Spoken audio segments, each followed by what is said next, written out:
Sepanjang bulan ini kita sekali lagi mendengar firman Tuhan dari hati setiap pastor saudara. Apa yang mereka rasa, apa yang saya rasa Tuhan ingin disampaikan kepada kita semua. Dan hari ini saya mau bicara tentang lebih dari niat saudara. Dari sebuah ayat yang berbicara tentang bahwa menjadi orang baik itu sangat berbahaya kadang-kadang. Dalam arti begini, dalam arti banyak orang merasa dirinya sudah cukup baik. Saya orang baik kok. Mengapa orang baik? Karena contohnya dia nggak ngerasa pernah lakukan hal yang jahat. Dia merasa bahwa dia tidak pernah mencuri, nggak korupsi, dia tidak membunuh orang lain, tidak menyakiti orang lain, dan itu membuat kita, kalau tidak lakukan semua itu, kita merasa, oh kita baik kok, kita oke kok, kita aman kok. Bahkan lebih jauh lagi, banyak orang merasa bahwa saya tahu persis apa yang benar, apa yang salah. Saya tahu, saya bisa bedakan ini benar, ini salah. Dan kalau salah, kalau sesat, kalau merusak, pasti saya nggak bakal ikuti. Saya nggak bakal lakukan. Dan karena itu artinya, ya sudah, saya ini orang baik. Dan ada orang-orang tertentu juga selalu bakal berkata, niat aku nih baik. Kadang-kadang cara aku yang salah. Tapi hati aku baik, niat aku baik. Ya kadang-kadang caranya salah, ya maafinlah. Yang penting niat di dalam hati. Nah saudara, saya akan ajak saudara hari ini mendalami firman Tuhan tentang ini, bahwa sebagai anak Tuhan, kita perlu sadar kalau kita mempercayai kebenaran perasaan ini. Aku di orang baik. Ini bisa menjadi sebuah penghalang untuk kita benar-benar mengenal Tuhan lebih dalam, hidup seperti yang Tuhan mau, hidup benar-benar menyenangkan apakah di surga. Mengapa? Karena kebenaran firman Tuhan itu lebih daripada itu, saudara. Mari kita buka Yakobus hari ini, 4 ayat 17. Saya tidak tahu apakah saudara sudah pernah baca ayat ini sebelumnya, tapi saya bakal ajak saudara mendalami firman Tuhan ini lebih lagi. Yakobus pasal 4 ayat 17. Ini sebuah firman Tuhan yang kalau saudara belum pernah baca, mungkin saudara bakal bingung, atau kalau saudara pernah baca, saudara mungkin bakal merasa biasa saja. Nah, saya bakal ajak saudara mendalami firman Tuhan ini hari ini. Yakobus 4 ayat 17. Yang sudah ketemu katakan amin. Amin, udah ketemu? Kalau sudah ketemu, kita baca bersama-sama. 1, 2, 3. Jadi, jika seorang tahu bagaimana ia harus berbuat baik, tetapi ia tidak melakukannya, ia berdosa. Sekali lagi baca sama-sama, 1, 2, 3. Jadi, jika seorang tahu bagaimana ia harus berbuat baik, tetapi ia tidak melakukannya, ia berdosa. Nah saudara, kalau saudara perhatikan ayat ini bicara begini loh. Dosa ternyata bukan hanya sekedar melakukan sesuatu yang jahat. Dosa ternyata bukan cuma sekedar melakukan sesuatu yang salah. Menurut firman Tuhan ini, dosa bicara tentang apa yang kita nggak lakukan juga. Dosa bukan cuma bicara tentang jangan lakukan ini, jangan lakukan ini, jangan lakukan ini. Dosa ternyata juga bicara soal hal-hal yang kita nggak lakukan karena berbagai alasan. Artinya, standar Tuhan buat setiap kita adalah lebih dalam. Untuk menghindari dosa, jangan cuma sekedar tidak berbuat jahat. Walaupun kita kadang-kadang merasa kita aman karena kita nggak melanggar perintah Tuhan, kita nggak nyakiti orang, niat kita baik, kita nggak lakukan dosa besar. Namun firman Tuhan ini mau ajak kita lihat lebih dalam, bahwa apakah kita kalau sudah tahu bagaimana, ini bukan cuma tahu loh saudara, firman Tuhan ini bilang tentang tahu bagaimana bahkan berbuat baik, tetapi tidak melakukannya, dikatakan kita apa? Kita berdosa. Jadi, kalau dalam kehidupan sehari-hari kita tahu harus berdamai dengan orang, tapi kita pilih diam. Kalau di kehidupan sehari-hari kita tahu harus menolong, tapi kita milih cuek. Kita tahu harus melangkah, tapi kita milih menunda. Maka apapun yang kita abaikan, hal-hal baik yang kita abaikan untuk kita tidak lakukan sekarang, firman Tuhan berkata itu bisa jadi sebuah dosa. Mengapa saudara? Karena kebenaran adalah tahu bukan berarti taat. Ngomong dulu kanan kiri, tahu bukan berarti taat. Karena apa? Karena banyak orang tahu kok harus mengampuni. Banyak orang tahu kok harus berdoa. Banyak orang tahu kok harus hidup benar. Tapi seringkali berhenti cuman di tahu. Dan kalau saudara baca surat Yakobus, inti daripada surat Yakobus adalah berkata tentang ini. Iman tanpa perbuatan adalah mati, kosong. Inti dari surat Yakobus adalah bicara tentang kita dipanggil bukan cuma untuk jadi pendengar saja dari firman Tuhan, bukan cuma sekedar kita dengar, kita tahu, kita ngerti, kita ahli bahkan. Tuhan berkata bahwa kita diminta bukan cuma jadi pendengar, tetapi pelaku daripada firman Tuhan. Karena saudara perlu tahu bahwa Tuhan tidak bakal terkesan dengan seberapa banyak kita tahu firman Tuhan. Tuhan tidak bakal terkesan cuma dengan sekedar seberapa banyak kita dalam tentang Alkitab kita. Tuhan tidak bakal terkesan tentang bagaimana kita itu hafal banyak ayat Alkitab. Saya jujur sama saudara, waktu saya sekolah teologi ya, salah satu ujian akhirnya itu adalah saya harus menghafal 1.500 ayat. 1.500. Lalu ada ulangan, ada ujian terakhir, itu kira-kira 10 halaman, harus isi semuanya satu-satu. Saya jujur sama saudara hari ini. Menurut saudara, saya masih hafal nggak 1.500? Saya mention, nggak yakin. Saya nggak tahu dengan saudara, saya dari dulu ya, kalau namanya ulangan, sebelum ulangan belajar kan? Hafal semuanya, begitu udah masuk di kelas, ngisi ujian, keluar, semua udah lupa semuanya. Nilai bisa bagus, betul? Tapi begitu saudara sudah selesai ulangan, 2 hari kemudian saudara tanya saya, ulangan soal yang sama, saya udah lupa semua. Demikian juga sejujurnya, sebelum saya tidak bakal hafal semuanya lagi. Saya tahu kira-kira itu di kitab apa. Saya mungkin lupa itu di pasal berapa, di ayat berapa. Tapi mungkin saya bisa ingat setidaknya itu di kitab atau surat yang mana. Tapi saya nggak hafal lagi seluruhnya. Mengapa? Karena sejujurnya, saudara juga tahu, Tuhan, dan saya ngomong ini ke dosen saya waktu dulu, bagi Tuhan kayaknya nggak penting deh kita hafal berapa ayat. Yang lebih penting adalah apa?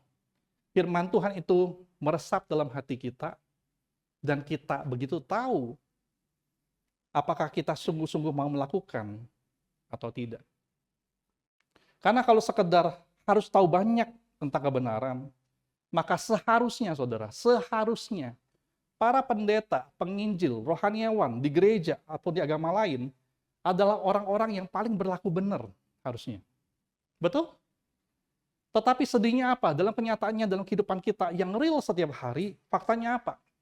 Ada saja rohaniawan yang pintar Alkitab, rajin pelayanan, bahkan mungkin dia terkenal. Tetapi mukuli istrinya di rumah. Tetapi nipu orang. Tetapi selingkuh lalu bercerai. Apalagi sombong. Dan karena itu, saya tahu ada banyak orang Kristen yang sangat terluka kepada gereja. Karena apa? Terlukanya sama hamba Tuhan. Hamba Tuhan itu nipu saya duit. Hamba Tuhan itu bilang nggak boleh cerai, dia sendiri cerai.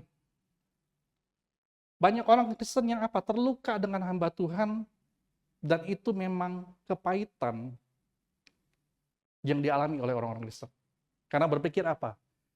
Kan harusnya pendeta, rohaniawan, itu yang paling tahu, harusnya mereka yang paling lakukan. Tapi sekali lagi saudara, kebenarannya adalah tahu bukan berarti taat.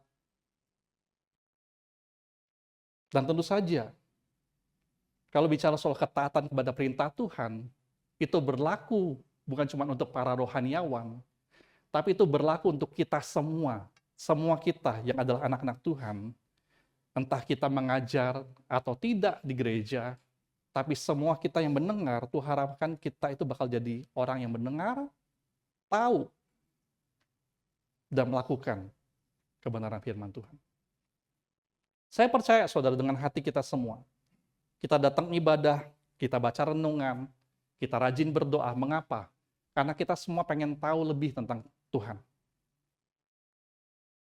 Tapi ini yang Tuhan mau daripada kita. Mari loh, kita jangan cuma berhenti di tahu.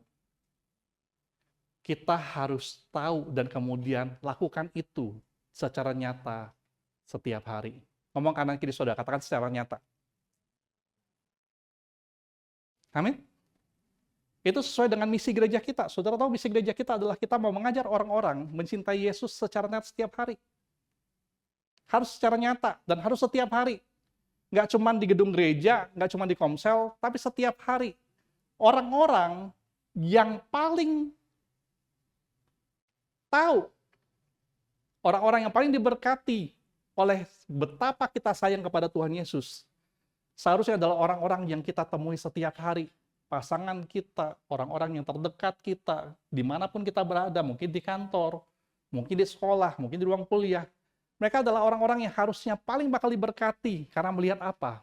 Kita mengasihi Yesus secara nyata, setiap hari. Karena kalau tidak, apa yang terjadi? Kalau tidak, sekali lagi, bukan cuma rohaniawan, ada juga orang-orang di luar sana, orang-orang yang belum percaya, yang dilukai oleh siapa? Orang Kristen. Dan mereka tahu orang Kristen ini rajin ke gereja, rajin pelayanan. Tapi, contohnya, nipu orang. Dan itu, sekali lagi, bukan yang Tuhan mau. Dan poin keduanya adalah, sekali lagi saudara begini, saya percaya,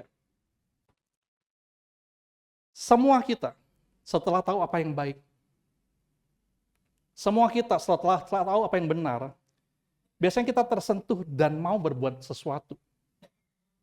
Karena itu banyak orang Kristen berkata, aku mau berubah, aku punya niat, pengen melayani Tuhan, aku pengen lebih dekat sama Tuhan lagi, aku punya niat, saudara. Tapi kita semua tahu bahwa sekedar niat saja nggak cukup. Betul?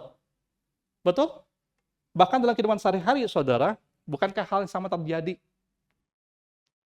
Contohnya, saya kasih contoh diri saya sendiri buat saudara. Sekitar 3 hari yang lalu, saya ngomong sama istri saya berniat mau bangun jam 4 pagi besok. Ngapa? Niatnya adalah supaya saya nggak tidur malam-malam, jadi jam 11 saya tidur, saya nggak usah kerja, saya niatnya tuh bangun jam 4, lanjutin kerjaan saya. Niat saya bahkan sudah sampai kepada alarm saya. Jadi alarm di handphone dipasang pukul 4 pagi. Lalu jam 4 pagi, alarm berbunyi. Saya bangun, saudara? Saya bangun? Oh, saya bangun. Untuk matikan alarm, betul. Dan setelah itu, saya tidur lagi. Bahkan dalam kehidupan sehari-hari kan betul, banyak kan yang kita yang punya niat, tapi kita nggak lanjutkan. Betul nggak? Di hadapan Tuhan juga sama, hanya punya niat baik. Niat tidak sama dengan ketaatan. Sama seperti rencana, tidak sama dengan tindakan. Kita punya niat dalam hati. Tetapi bagi Tuhan, itu nggak cukup. Saudara setuju? Saudara setuju? Karena apa? Karena betul ada orang berkata, kan Tuhan kan lihat hati, kan kita semua kan nggak sempurna. Tuhan kan lihat hati, betul Tuhan lihat hati. Betul, nggak salah.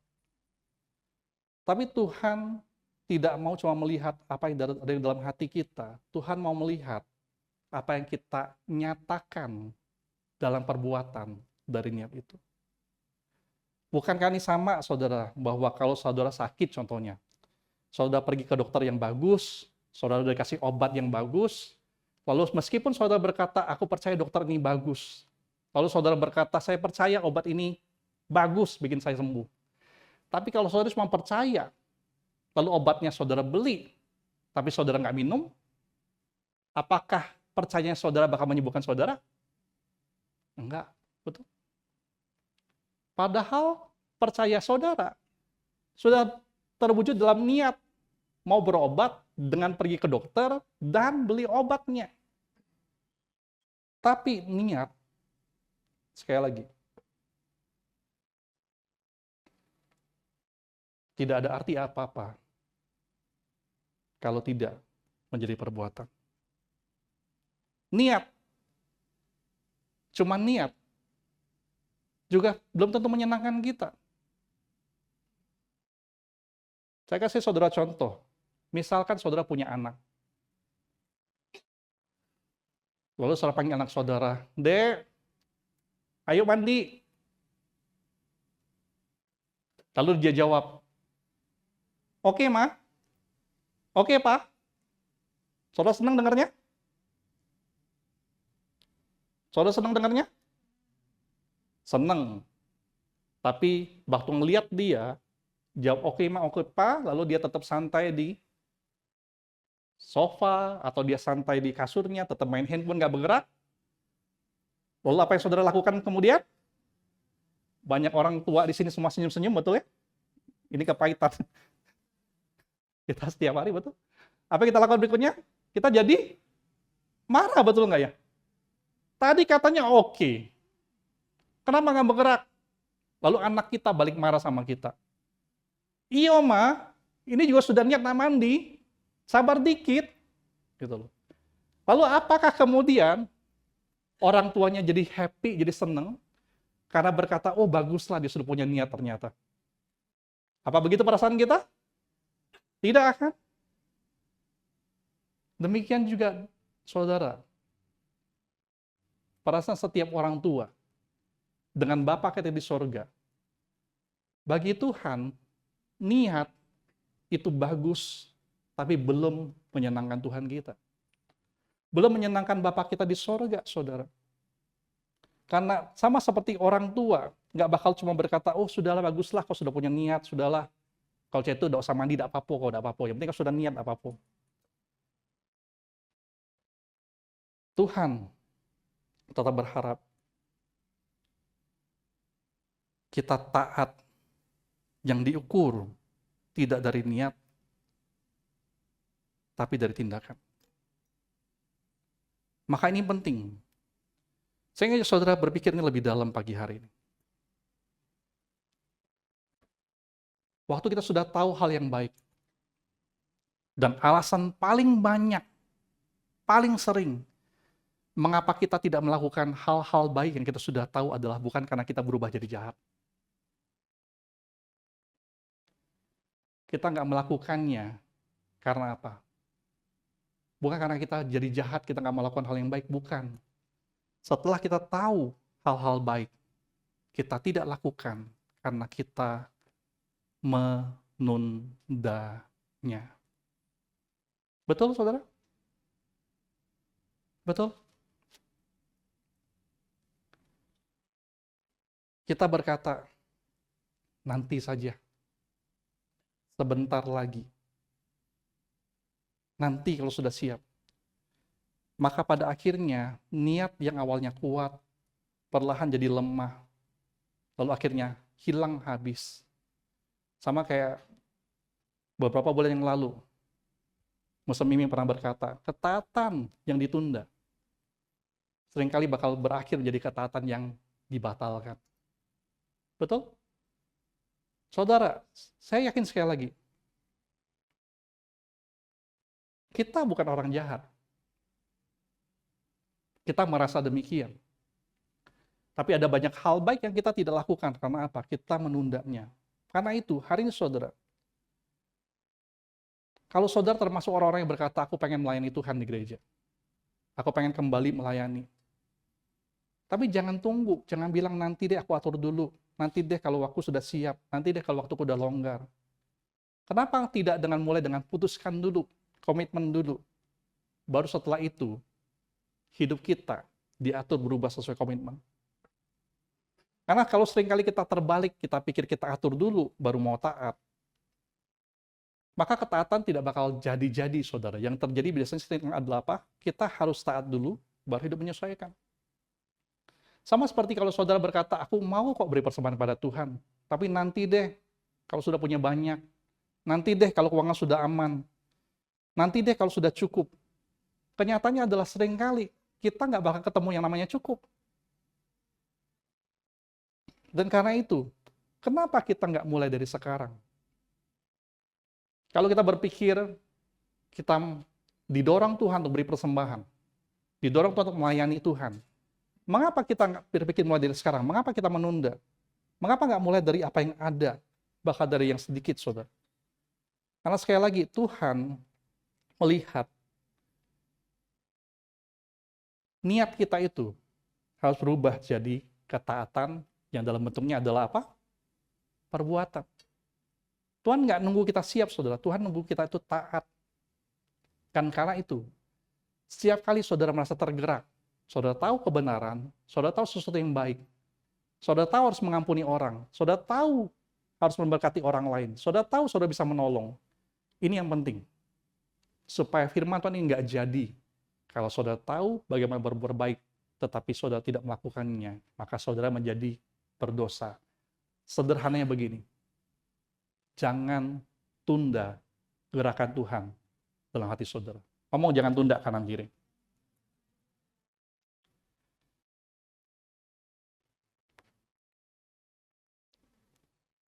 Yang terakhir, ini juga yang penting. Pastikan melakukan apa yang terbaik, bukan cuma sekedar apa yang baik. Kalau dulu kita berpikir pilihan hidup kita itu cuma dua. Baik atau jahat. Jadi orang baik atau jadi orang jahat. Lakukan sesuatu yang baik atau lakukan sesuatu yang jahat. Saudara, kita perlu sadar bahwa di hari-hari ini, pilihan kita, pertarungan terbesar dalam hidup rohani kita, bukan untuk memilih antara apa yang baik dan yang buruk. Pilihan terbesar kita dalam kehidupan kerohanian kita adalah memilih antara apa yang baik dan yang terbaik. Saudara sadar nggak? Kita semua punya musuh. Bukan yang itu maksudnya. Musuh kita adalah iblis. Betul? Dan kalau iblis, saudara-saudara milih, ini loh, hal-hal jahat lakukan, kita pasti bilang, nggak mau. Nah sekarang saudara, iblis, dia nggak bakal nyodorkan kita dengan hal-hal yang jahat. Dia tidak akan bakal goda kita, menakut-nakuti kita dengan hal yang seram. Iblis sekarang bakal membuat kita punya banyak pilihan hal-hal baik dalam hidup. Karena dia tahu apa, saudara? Karena dia tahu kalau kita cukup sibuk dengan hal-hal yang baik, kita bisa jadi tidak punya waktu untuk hal yang terbaik. Dan waktu saya memikirkan tentang kalimat ini, saudara, saya jadi ingat tentang cerita tentang Maria dan Marta. Saudara masih ingat cerita itu, Maria dan Marta? Di dalam Lukas 10, suatu waktu Yesus datang ke rumah di Maria dan Marta, dan dia mengajar di dalam rumah. Waktu Yesus datang mengajar di dalam rumah, ada banyak orang datang, saudara. Ada banyak orang datang, lalu dikatakan Maria duduk di kaki Yesus mendengarkan, sementara Marta sibuk apa? Sibuk melayani, dikatakan. Kita nggak tahu apakah dia masak, apakah dia pesen GoFood, atau apa kita nggak tahu. Tapi dikatakan dia sibuk melayani. Yang di pikiran kita, kemungkinan yang terjadi adalah karena banyak orang datang, tentu saja mungkin bangku perlu disiapin, makanan, minuman perlu disiapin. Nah, saudara ke saudara, atau kalau kita boleh jujur hari ini, menurut saudara, apakah yang dilakukan Marta? Melayani orang, menyiapkan makanan, mungkin masak, mungkin siapkan tempat, segala macam. Apakah yang dilakukan Marta adalah hal yang buruk? Atau hal yang baik? Baik, bukan? Betul? Marta nggak lakukan hal yang jahat loh, saudara. Dia lakukan hal yang baik. Dan kita sebagai orang tua, kita juga biasanya mengajar anak-anak untuk bantu kalau ada tamu di rumah. Betul nggak? Waktu kita mengharapkan anak-anak kita, kalau ada tamu banyak, bantu dong papa mama dong. Kamu bantu di dapur, siapin makanan, bawa ke ruang tamu, gitu loh. Kita nggak harapin anak kita, kalau ada tamu datang, dia duduk, tamu makan pempek, dia makan pempek juga. Tamu buka Coca-Cola, dia buka Fanta. Dia nggak harapan gitu kan? Kita ngajarin bahkan anak-anak kita, kalau ada tamu banyak, kamu bantu dong. Betul? Dan itu artinya itu hal yang baik. Pernahkah saudara berpikir bahwa Marta, dia lakukan hal-hal yang baik, bukan yang salah. Marta tidak salah, karena dia melakukan hal-hal yang jahat. Namun ketika Marta komplain ke Yesus, Yesus suruh dong Maria ikut bantu. Saya ajak saudara baca ayat ini. Perhatikan baik-baik. Lukas 10, 41-42 di depan ada. Mari kita baca sama-sama 1, 2, 3. Marta, Marta, engkau khawatir dan menyusahkan diri dengan banyak perkara, tetapi hanya satu saja yang perlu. Maria telah memilih bagian yang terbaik yang tidak akan diambil daripadanya. Ayat ini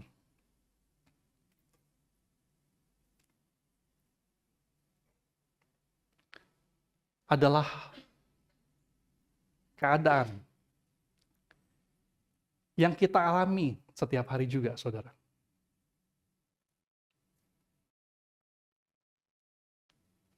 Kita bukan tidak mau lakukan yang benar. Kita mungkin teralihkan oleh banyak kekhawatiran, banyak perkara, banyak masalah. Yang kadang-kadang bahkan semuanya hal-hal baik. Tentu saja bangun pagi ngurusin anak, hal yang baik. Betul? Bahkan waktu-waktu kita mau refreshing, kita mau jalan-jalan, hal yang baik. Bukan nggak baik. Betul nggak? Tapi bagi Marta, waktu dia pikir ini penting, ini harus dilakukan, harus kerjakan ini. Ini buat saya jadi merasa berguna, menjadi berkat. Ini pelayanan saya. Tanpa sadar, jangan sampai saudara, pelayanan bisa menjadi lebih penting daripada Tuhan yang kita layani.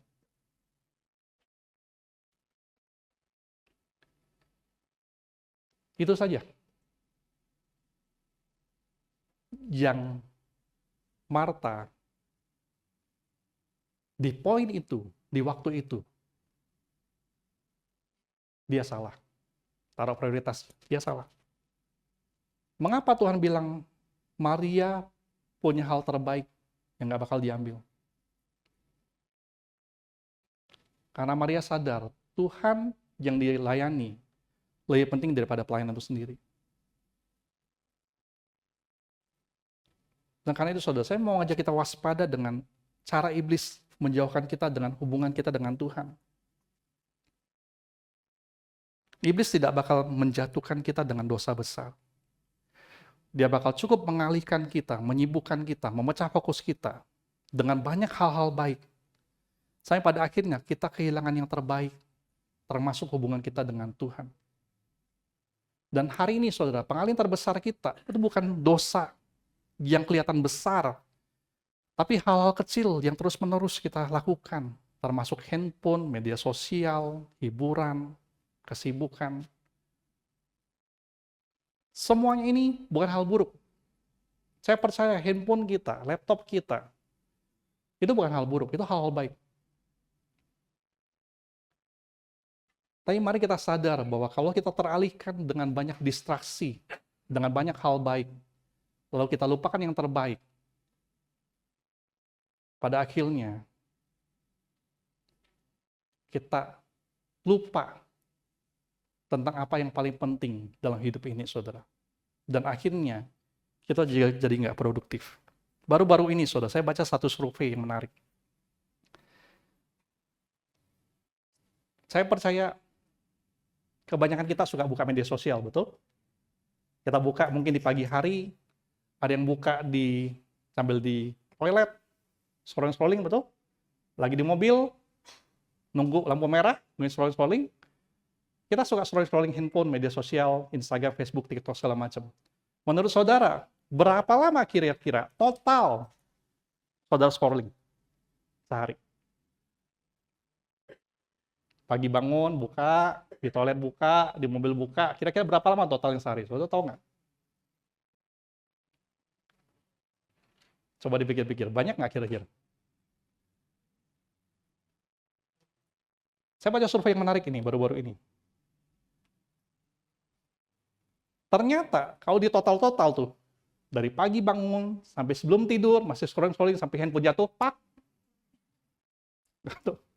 tidur, taruh. Ternyata, ada orang-orang yang scrolling media sosial, sampai seharinya totalnya 2 jam. Sejam sampai 2 jam, ada sampai 2 jam. Dan kalau saudara perhatikan 2 jam, 2 jam. 2 jam sehari. Saudara mungkin berkata, cuma 2 jam sehari. Sehari 24 jam, kecil lah. Nggak apa-apa lah. Hiburan. Betul? Tapi survei ini bagus, dia ngitung begini. Kalau umur kita, itu rata-rata 70 tahun. Kalau umur kita rata-rata 70 tahun, itu artinya, kalau kita scrolling nggak jelas 2 jam sehari, itu menghabiskan total 6 tahun umur kita. 6 tahun dari 70 tahun untuk scrolling. Menurut saudara, 6 tahun itu banyak nggak, saudara? Banyak, betul nggak? Waktu saya baca survei ini, saya kagum juga. Wow, ternyata 6 tahun umur saya habis kalau gitu terus. 6 tahun yang kita bisa gunakan untuk main sama anak, untuk bantu istri cuci piring,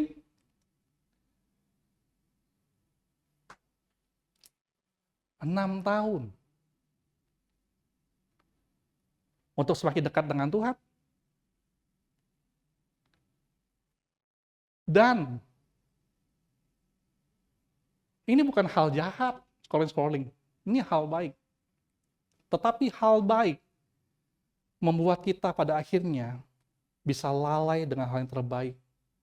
Karena saya tidak yakin kalau saudara sadar ini, saudara rela pada akhirnya menghabiskan 6 tahun usia hidup saudara hanya untuk itu. Maka saya mengajak saudara hari ini, saudara, tanyakan ini setiap hari. Apakah yang saya sekarang lakukan rutin adalah hal-hal yang terbaik yang saya bisa lakukan, atau ini cuma hal yang baik? Saya mau mengajak kita menyadari bahwa hidup kita terlalu berharga. Panggilan kita sebagai anak-anak Tuhan terlalu besar. Dan Tuhan kita terlalu baik untuk kita habiskan waktu umur kita cuma dengan hal-hal yang baik. Mari kita habiskan waktu kita terutama dengan hal-hal yang terbaik. Apa yang terbaik? Bangun hubungan pribadi saudara dengan Tuhan Yesus. Amin. Habiskan waktu saudara untuk apa? Mengasihi Tuhan dan gereja Tuhan secara nyata. Habiskan waktu saudara untuk mengasihi orang-orang yang mengasihi saudara. Lebih banyak dibanding dengan menghabiskan waktu untuk orang-orang yang membenci saudara. Habiskan waktu untuk menunjukkan saudara mengasihi pasangan, anak-anak, keluarga saudara. Saya berdoa buat saudara, hari ini, waktu saudara sudah melihat kebenaran ini, bahwa meski kita nggak pernah berbuat jahat, kita punya niat baik, kita tahu apa yang benar. Hari ini, waktu firman Tuhan buka mata kita bahwa dosa bukan cuma tentang melakukan hal yang salah, tapi juga tentang tidak melakukan apa yang benar yang kita sudah tahu. Hari ini, waktu kita sudah belajar tahu, bukan berarti taat, niat baik tidak cukup, dan kita bisa sibuk dengan hal yang baik. Saya berdoa buat saudara hari ini. Tuhan bicara kepada saudara pribadi. Entah tentang kembali kepada Tuhan. Entah tentang mengampuni. Entah tentang melayani. Atau tentang memberi persembahan. Atau tentang mengatur hidup saudara ulang. Seperti tadi. Hari ini, saya berdoa buat saudara semua. Kalau saudara sudah tahu yang baik, kalau saya sudah tahu yang baik, mari kita jangan tunda lagi. Kita lakukan kapan? Hari ini. Kita berubah, tahu apa yang baik, menjadi niat dalam hati yang baik. Diubah hari ini menjadi tindakan nyata yang harus kita lakukan mulai hari ini. Amin, saudara? Mari kita berdoa.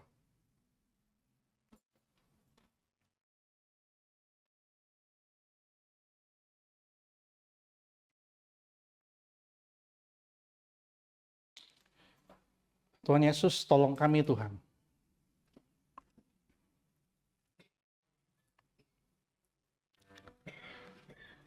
Tolong kami untuk benar-benar mengerti, tergerak, dan melakukan firman Tuhan. Kapan? Mulai hari ini. Mulai sekarang. Kayak mau jadi orang-orang yang bukan cuma pendengar, tetapi pelaku dari firman Tuhan. Roh Kudus, sentuh setiap kami, dan dorong kami sampai tangan kami bergerak, kaki kami bergerak, mulut kami terucap, melakukan hal-hal yang harus kami lakukan. Sudah sejak lama mungkin, tapi kami tunda.